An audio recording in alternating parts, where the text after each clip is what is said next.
okay, I've got a short statement to read, and then I'd like to introduce these young ladies.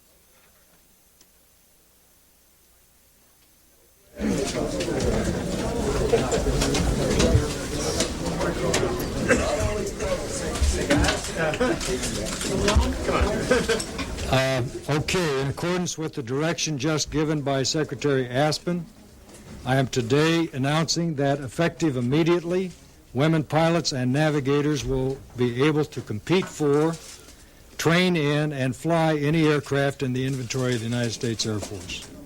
This action comes at a time in history when the women in the Air Force have already established an impressive record. 20 years ago, women made up only 2% of our force. And for the last 4 years, women made up more than 20% of all Air Force accessions. Today, over 67,000 women constitute 15% of the active duty force, a greater percentage than any other service. More than 14% of the officer force, around 12,000 officers, are women. Women first entered pilot training in 1976 and navigator training 2 years later. Since then, 629 women have graduated as pilots and 220 as navigators. Of these, 295 women pilots and 115 navigators remain on active duty today, many of them in cutting-edge, highly demanding jobs. 2 are flying U-2s at Beale Air Force Base, California. 3 are flying C-130 airdrop missions over Bosnia. Another is a C-17 test pilot. Last January, an Air Force officer became the first active-duty American woman in space aboard the shuttle Endeavour. 2 of our female aviators have been selected for promotion to full colonel. One of these is a commander of a flying training squadron. As a matter of fact, across the board, Air Force women are being promoted to senior officer and top enlisted ranks at higher rates than ever.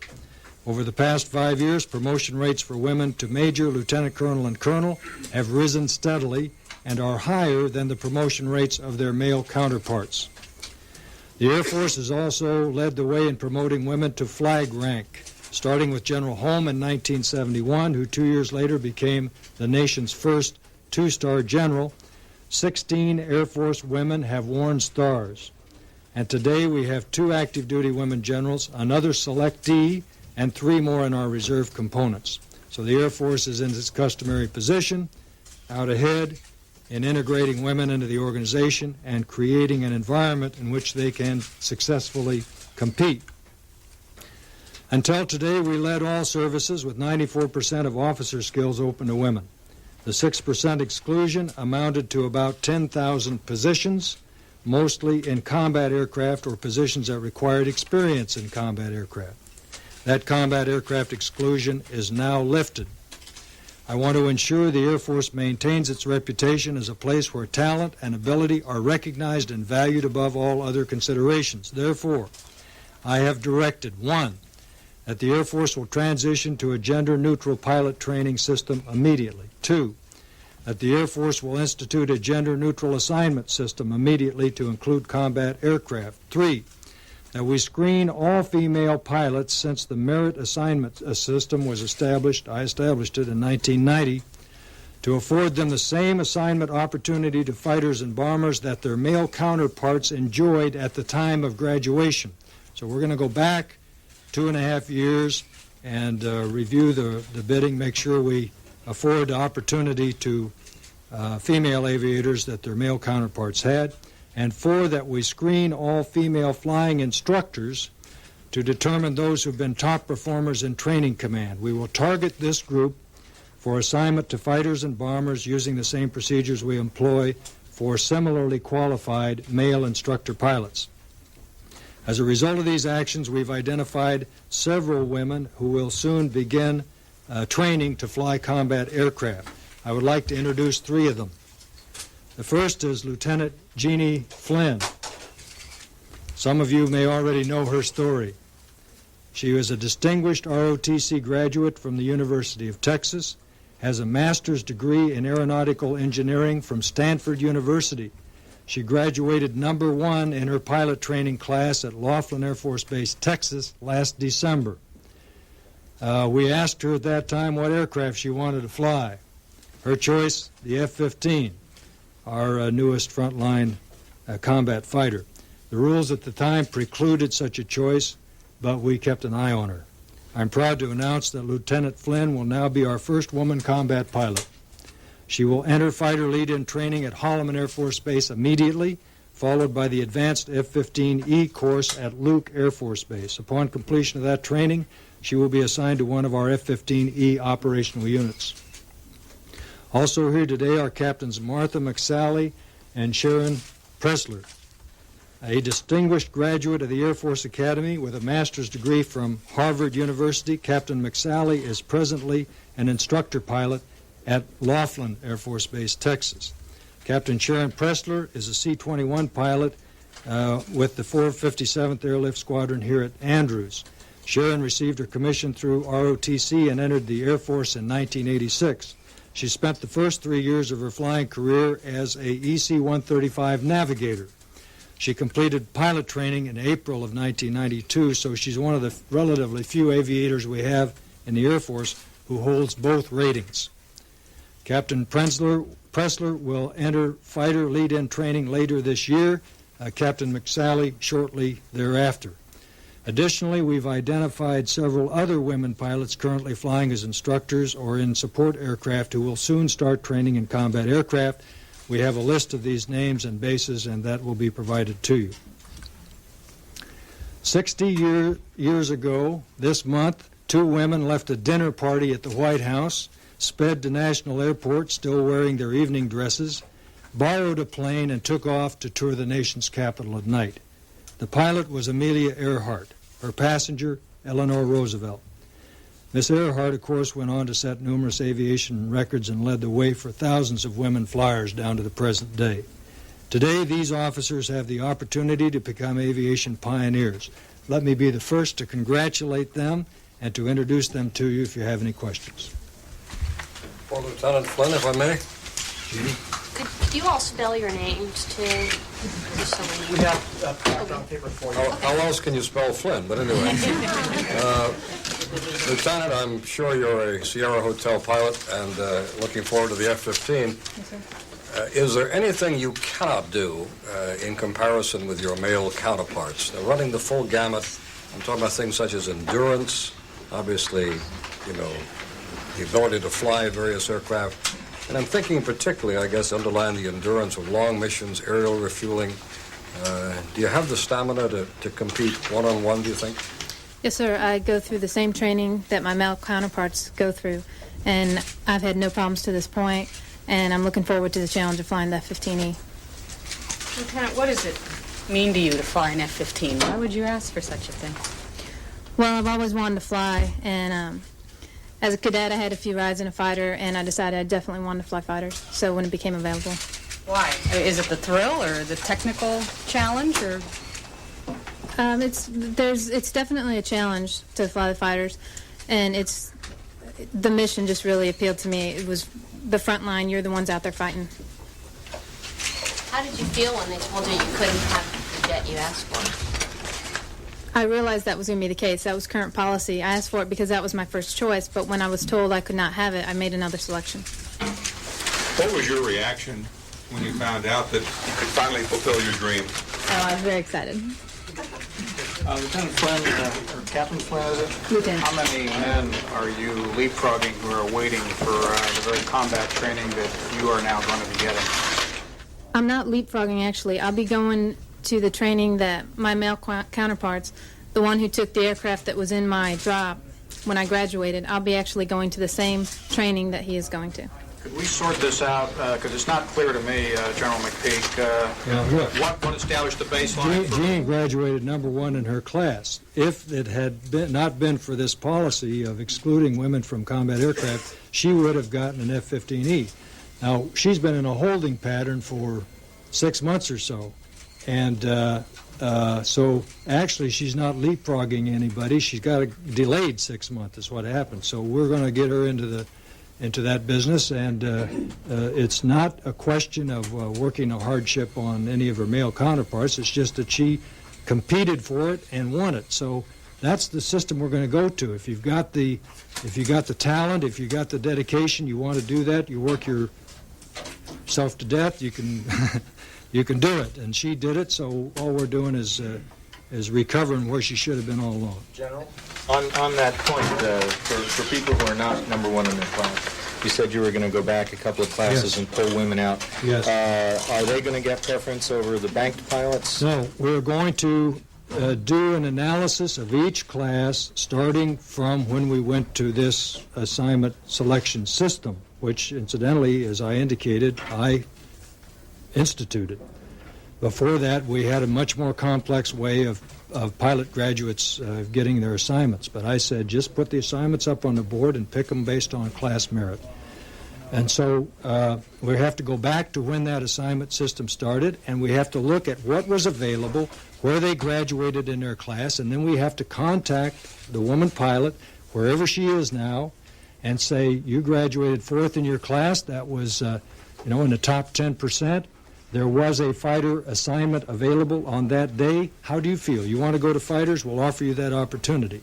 So we have a problem of going back a couple years, a little more than that, and offering this opportunity to women who were that good. What we don't want to, what I didn't want to do was pick Jeannie here, a symbolic woman pilot, and start her down the road and declare victory on this, say, we did it.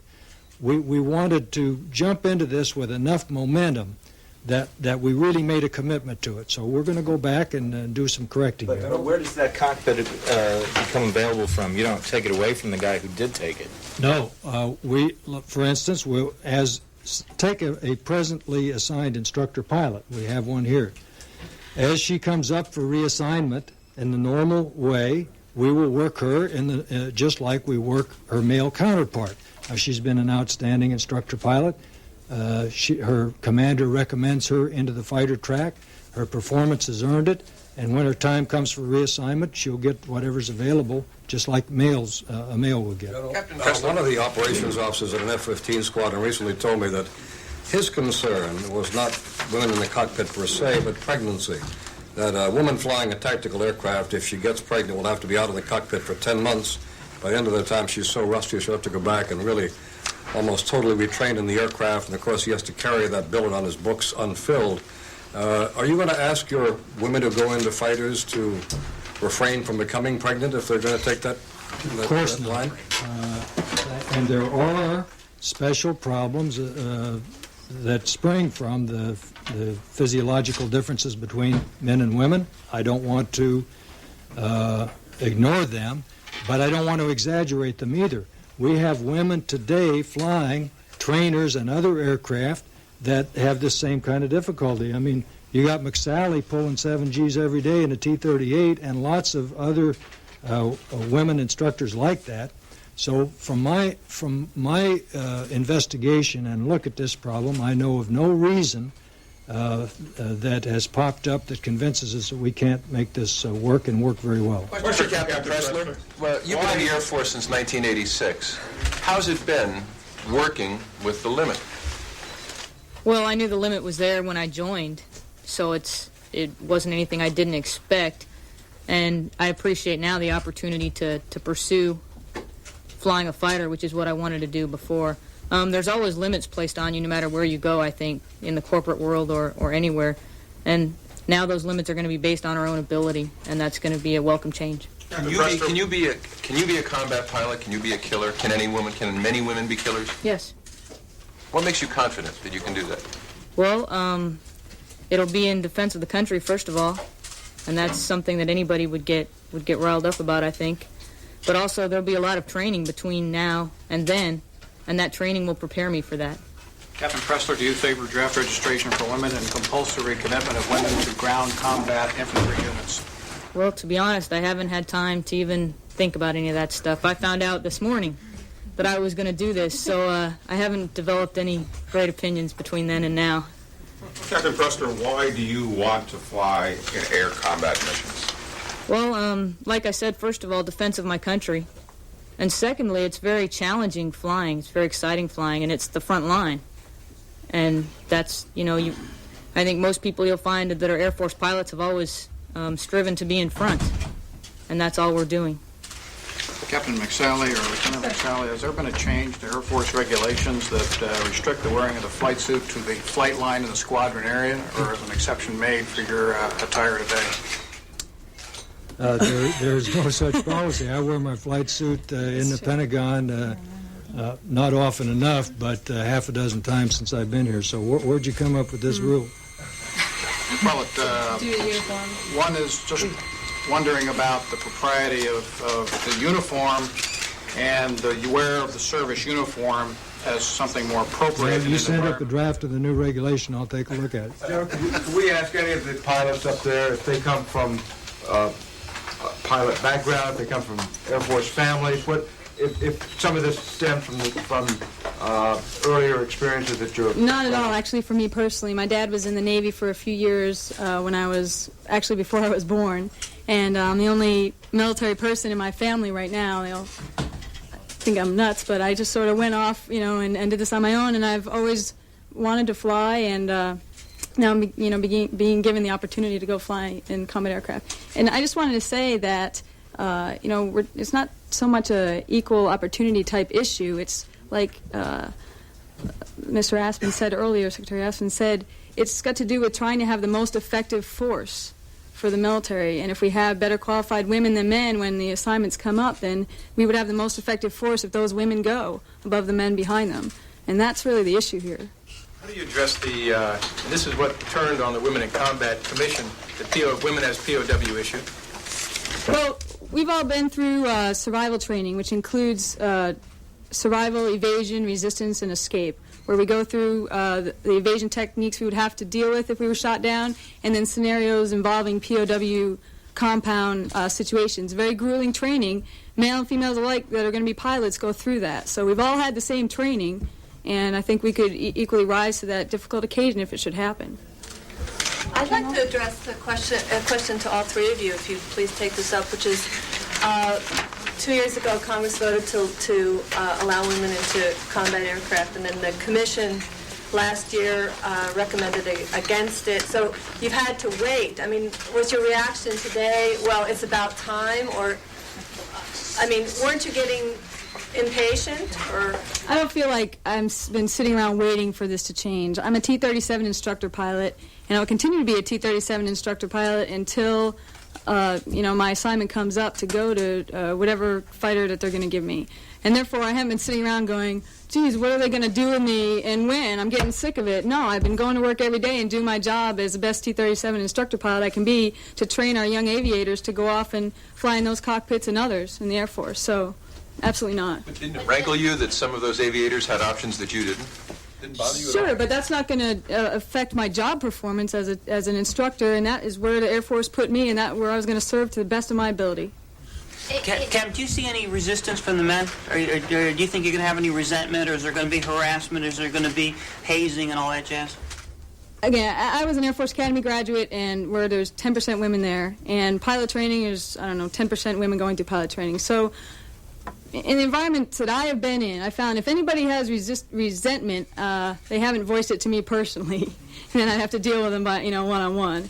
But if there is any resentment, then you deal with it. Air Force has strict policies on harassment and how to deal with individuals like that. But for the most part, if you do your job and you do it well, you're going to be respected. And that's just the experience that I've had.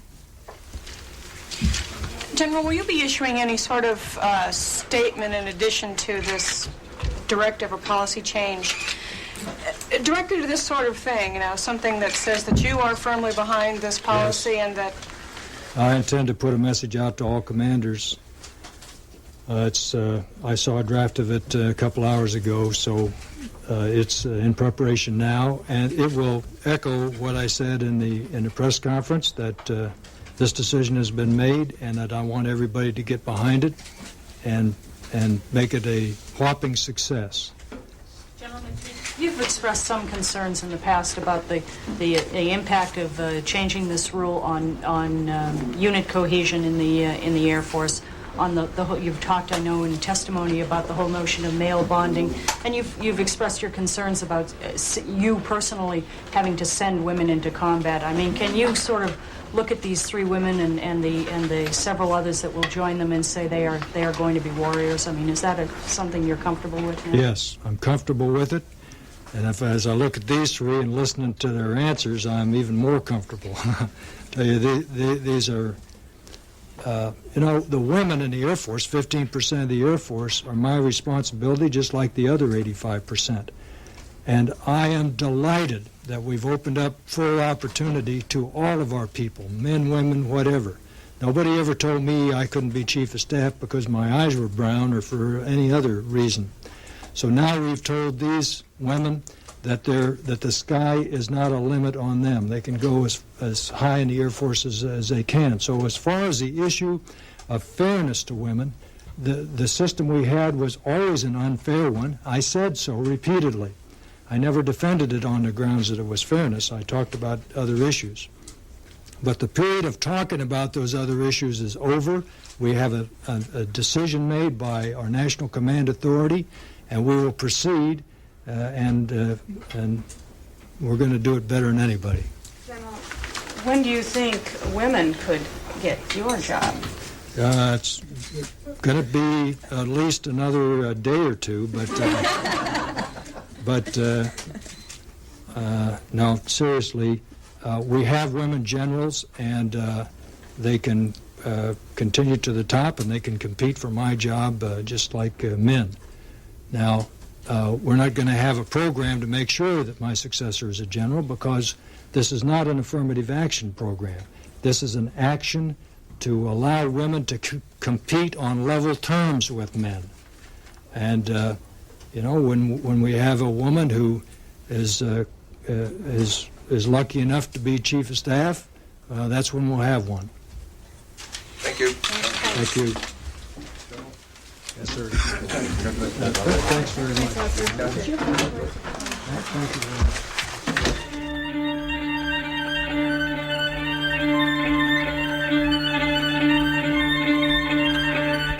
If you have any questions or comments on this briefing, please send them to the Pentagon in Washington, D.C. The zip code is 20301. Next on C-SPAN 2, we'll take you across the river to the State Department for today's briefing there.